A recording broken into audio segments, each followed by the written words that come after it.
Today I would love to share with you how I have been growing onions from seed.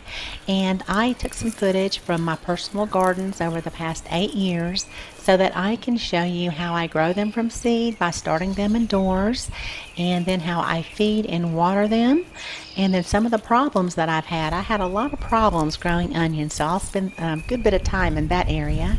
And then how I harvest them, cure them, save the seed, and then my favorite ways to use them in the kitchen. So there are basically three different ways you can get your onions started, and that would be from seeds, plants, or sets. Now, I mentioned I grow from seeds, and the reason why I love to grow from seed is because I have such a wide selection to choose from.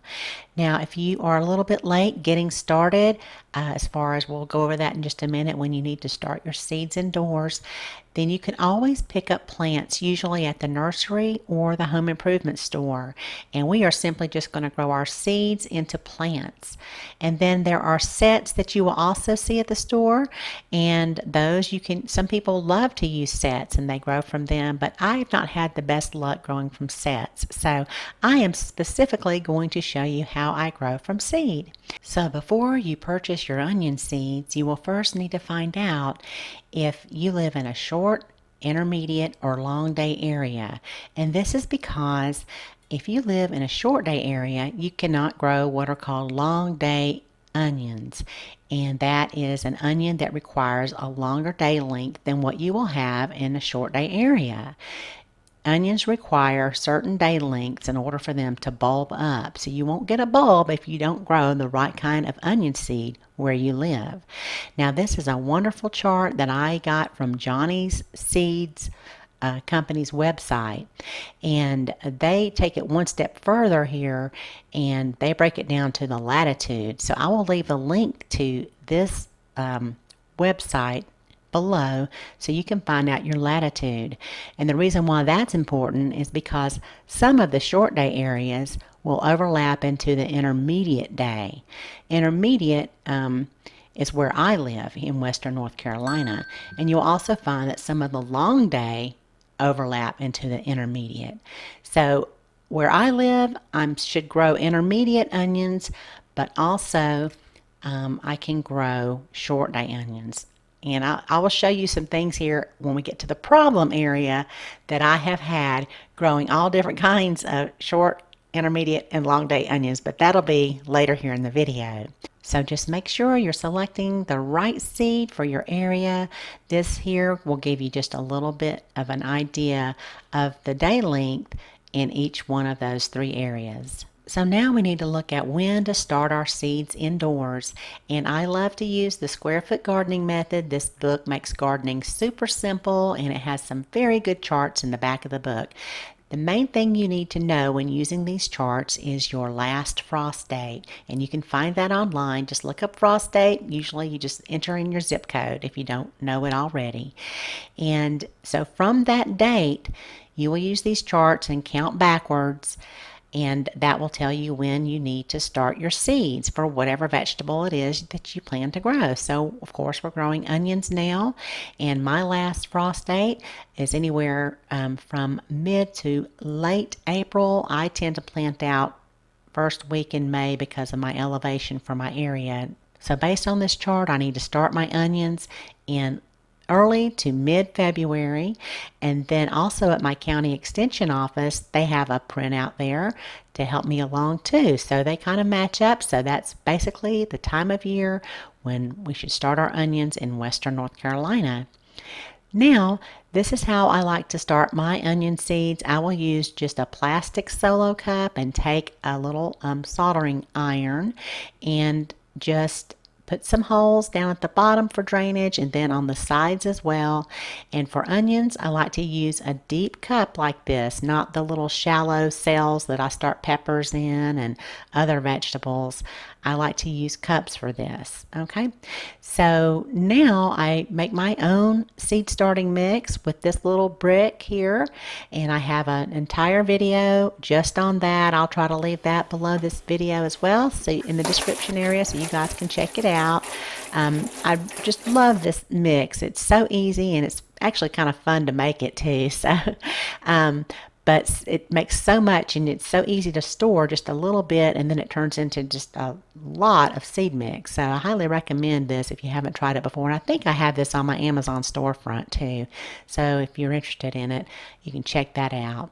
So we'll just fill up our cups with our seed starting mix. Okay, so I have everything ready now.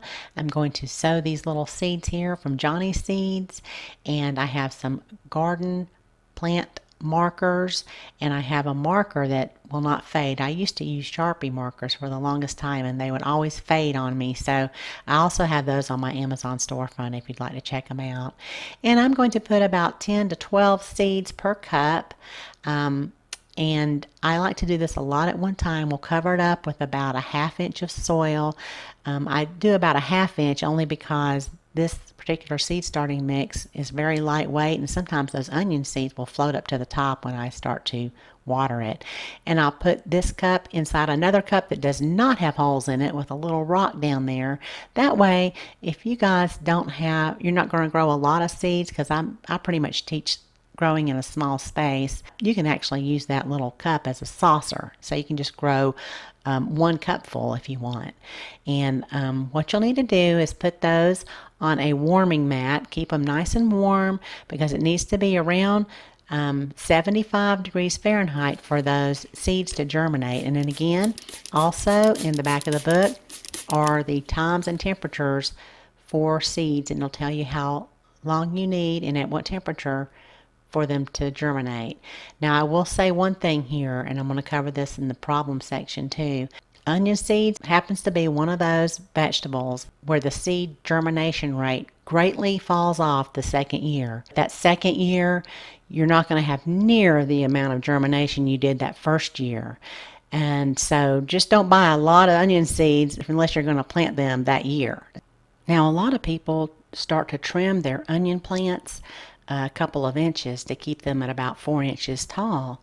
I've actually never done that. My gardening style is I just try to mimic what naturally happens in nature.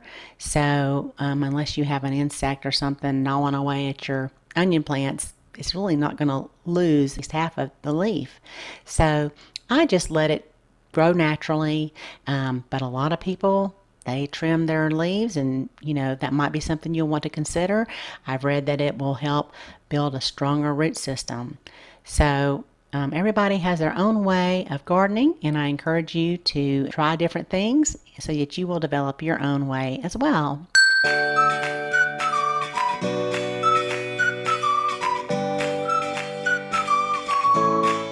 Now, once they've been growing for a few weeks, I like to start hardening them off very early. And hardening off, as many of you probably know, is just that transition, getting your plants ready to go into the outside. So it's going from a warm environment to a cold environment. It's going to be cold once you start moving them outside. And I also just like to take advantage of sunlight and having them exposed to not just the artificial lights that I've had them under, but starting to get them out in real sunlight. So whenever the weather report looks good, I try to move them out. And so what I'm looking for is that it's not too warm, it's cloudy, and there might be a chance of rain. I don't want to put them out on a sunny day because they'll just dry up. I don't want to put them out when there's going to be a downpour or a possible hail, anything like that. It might damage them. And so this was the perfect kind of day to start moving out my little baby onion plants. As you can see here, I have them in a tray. I also have moved out my parsley. Okay, now we were expecting a little bit more rain, so I wanted to remove them from the tray because they will just start drowning in all that water. Let them drain away a little bit. And so that's how I like to harden them off. Now if we get a really cold night, I will start to move them back indoors underneath the artificial grow lights. So it was time to start moving them out on sunny days just for a couple of hours, and then I would put them back into the shade, just slowly acclimating them to the outdoors. And I'm still feeding them half strength water soluble fertilizer. And I just kind of do this on and off until they're ready to go into their home in the garden. So now they are hardened off, they are acclimated to the outdoors and ready to go in the garden. This is about 4 weeks before your last frost date. You'll want to prepare your bed and make sure that your soil is slightly acidic, between 6.2 and 6.8 pH. You can get that tested at your county extension office if you have not done that. And then select a location that gets full sun and will not be shaded by other plants. So I like to mark off my square foot using skewers or a ruler. I don't typically use the grid like I did when I first started square foot gardening. I just find it's easier to work with the soil if I measure it right before I plan on planting. Okay, so I'm going to work the soil a little bit, add some amendments to it. In the book, I think they say to just add compost, but I do like to add a few more things. I might add some peat moss, vermiculite, of course, compost. And if I'm running low on compost, I might put in some organic fertilizer. So I'll just loosen this up real good and get it ready for planting. And then I will water it, make sure the soil is nice and moist. That is one thing that is key with planting your onions, is you need to make sure that it stays moist about at least that first 2 weeks. Check it every day. So I'll measure off my square, and now we can separate our seedlings here. And just very gently pull them apart. Now in the square foot gardening method, you will put 9 onion plants per square foot. Now if you have a problem separating out your onion plants here, you can always soak them in a little bit of water, and that will dislodge some of the soil from around the roots. I plant a little bit more than 9 per square foot usually, just because I typically will lose a few along the way. Some are just too small, maybe their root system is not intact, and there's just several reasons why. Sometimes a little critter will get in there, and maybe a squirrel or something dig around and mess up my seedling. So I will typically plant more than 9, and then if I have a few left over, I can thin them out later and transplant them somewhere else in the garden. So here I am just laying them out, and now I'll take a little skewer and make a little hole for them here, and we can slip the little onion right down in there. Now the tricky thing here is the depth, so you don't want to go too deep. Okay, so where you see the leaves start to separate up there, you don't want to go up that high, so you want to kind of go right here. This is where your soil line should be. Okay, so if it's up there, that's too deep. You can always tug on your leaves a little bit to move them up if you feel like you've planted them too deep. So just compact that soil a little bit right around there, and this can be very tedious. I'll just go ahead and prepare you for that. And I planted them like this before, and those did not do as well for me. I like to use the skewer, go down, and make sure that I get them all the way in there. And of course we will water them in and continue to water them every day until they've rooted down and you start to notice they're growing upright. They'll be like this for a while. Don't let that scare you. So if you enjoy these kind of videos, make sure that you hit that subscribe button and the bell, and I'll have many more of these posted for you in the near future. Overall, onions are pretty easy to take care of once you got them growing. They have 3 stages of growth, which I'll show you here. The first stage is the vegetative stage, where they grow leaves.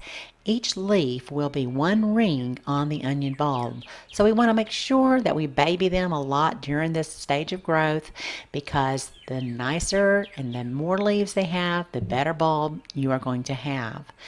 And then you'll move on to the second stage, which is the bulbing stage. The bulb is essentially a storage organ for the plant so that it can go to seed the following year, which is called the reproductive stage. And this is, like I said, the second year. A plant that goes to seed the second year is called a biennial. So onions are biennials. Now here are just some examples of the growth for some onions. I planted these in late February. So initially after planting, I will make sure to keep those watered about every other day or maybe even every day, just depending on the soil. And if it's retaining water, you want to make sure to keep that moist until those seedlings are growing upright. Now, once they've started to grow upright, you can water them about once a week at an inch deep. Onion plants require watering because they don't have a deep root system to go and search for water. It's a very shallow root system. So make sure you're keeping them watered, as well as side dressing them with compost. So you can see here now in June, they're looking great, and we're starting to enter into what I call the transition stage to the bulbing stage. And that's typically going to be around the longest day of the year, which is around the summer solstice. And for most of us, that will be between June 19th to June 21st. And then you will start to see the bulbs push up out of the soil. You can actually push that soil down a little bit because you want to make sure you're keeping those bulbs dry. Water really becomes the enemy to bulbs at this point, so you can cut off watering at this point. So I mentioned side dressing with compost. I like to use our little composter where we put our chicken manure in there. And at the bottom is about 2-year-old composted chicken manure. So you have to use, of course, aged chicken manure. So I did a whole video on that, how we like to compost the chicken manure. You want to feed them about once a month. Side dress them with your compost about once a month. If you don't have compost, you can always sprinkle out a little bit of organic fertilizer.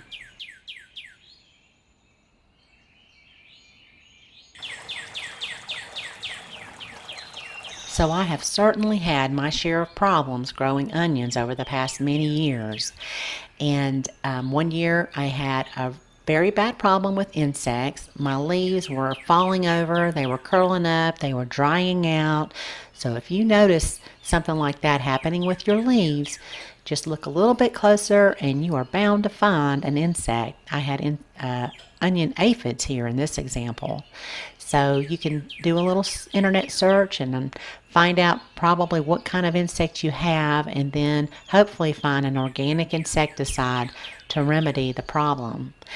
And then I touched on earlier about the germination rate for onion seeds. They are very stubborn, so don't buy more seeds than you can plant in 1 year. Always buy or save your seeds to plant within the first year. And that's why I'm going to show you how to save your own seeds in this video. Keep those baby seedlings watered. 1 year I did not keep my seedlings watered and they dried up, so I only had a few in my square left. So make sure you're keeping your seedlings watered when you first plant them. After they've, like I said, established growth, you can cut back on your watering to about 1 inch a week. And then 1 year I planted sets for my onions, and they were too large. That most of them bolted within that year, so I didn't get my bulbs that I wanted. So if your sets are bigger than about 3/4 of an inch, I probably would not plant them. And then 1 year I did an experiment and I planted my onion sets in the fall. And of course, that was the winter where our temperatures went down to 0 degrees Fahrenheit, and it knocked them all out. I thought they might pop back up in the spring. It was kind of an experiment for me, but they did not. So I lost all of those onions. Most onions will be hardy down to about 20 to 25 degrees Fahrenheit. So bolting is a huge problem with onions. Sometimes if you plant them a little bit too early and they go through a cold snap, they may bolt in the spring. Plant your sets too big, they can also bolt. And also you will not want to save seed from those bolting onions in the first year. If you plant your onions in compacted soil, they're going to have a hard time forming a bulb and pushing up out of that soil. So make sure you've amended your soil. It's nice and draining and loose. Now I have successfully grown long day onions and short day onions in my intermediate area. And I'm a home gardener, so I grow a lot of different varieties. I'm not a farmer who may rely on just one or two that I know I'm going to be able to grow each year. So in doing this video, I did a little bit of research to try to figure out why that might be. And I found a great website which shows a lot of weather data. You can enter in your area, your zip code, and it will show past weather for your area. And so I was able to pull up the months of June for the past 4 years, and I was able to see that when I grew my Bermuda onions, which are short day onions, it was an extremely hot summer. When I grew my long day onions, which was last year, and I've grown those before, I think in 2015 as well, I had a very mild June. So I just compared the months of June, and that was very interesting to me. And the reason why it was so interesting is because some of the other research that I found, it shows that the best temperature for your leaf growth during that vegetative stage is in between the temperatures of 45 to 60 degrees Fahrenheit, and bulbing between 60 to 75 degrees Fahrenheit. So you see that all of these temperatures really should sync up with your day length. So if those things aren't syncing up together, I can imagine that's why some of my onions have not grown properly.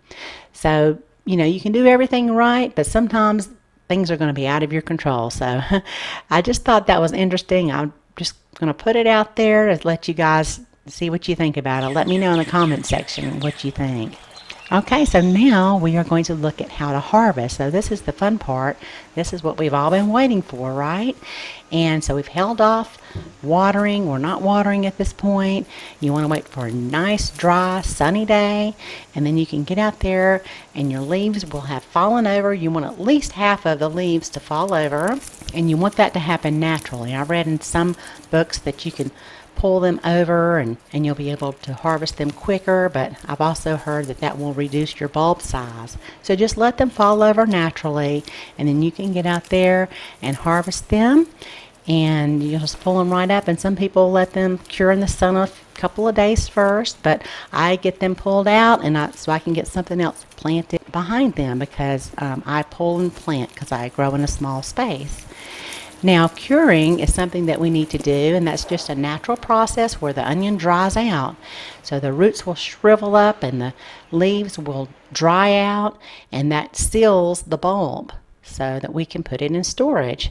Now, you'll want to have an area that is very dry to do this and has a lot of air circulation, or at least ventilation around it. You don't want to have them all just compacted. Now I might put these out on a shady day, just on a wire rack. Don't cure them where it's too warm or they won't store well. Okay, so I harvested the onions on August 2nd here, and I just kind of hung them upside down on this little rack in my garage in indirect sunlight. And about 3 weeks later, they were nice and dry, and I like to just pull the tops right off. Some people will braid the tops and hang them, and that's a great way to store your onions too. I typically will just put these in a wicker basket. Or you could do that maybe in a cardboard box or a paper bag, something like that. Don't ever store your onions in anything plastic. Sometimes I'll just put them on a paper bag in my living room, and I'll just go and get one or two whenever I need it. These I'll let sit in the soil for quite some time. These were the Bermuda onions. They pretty much cured right out there in the garden. I guess you can do that too. They just got away from me. I just did not have time to harvest them and cure them. So when you store them, definitely you do not want to wash them. Water is the enemy of your onion bulbs. You store them in a cool, dry area and out of direct sunlight. Make sure you have plenty of ventilation, and the temperature should be between about 45 degrees Fahrenheit to 55 degrees Fahrenheit. Go ahead and eat any of your bulbs which are damaged or bruised. That may have happened during your harvest time. And also you'll want to eat your sweet onions because they will not store very long. They have a high moisture content. So about 7 months after that harvest in August 2nd, this is what one of my onions looked like, just to show you. I stored these at around 55 degrees Fahrenheit. Now if you leave some of your onion bulbs in the ground, the next year they will probably bolt on you, provided your temperatures weren't too low, and you'll have a little flower there, and that will produce your seeds. So you can just collect those seed heads, and I'll show you here how I save my seed.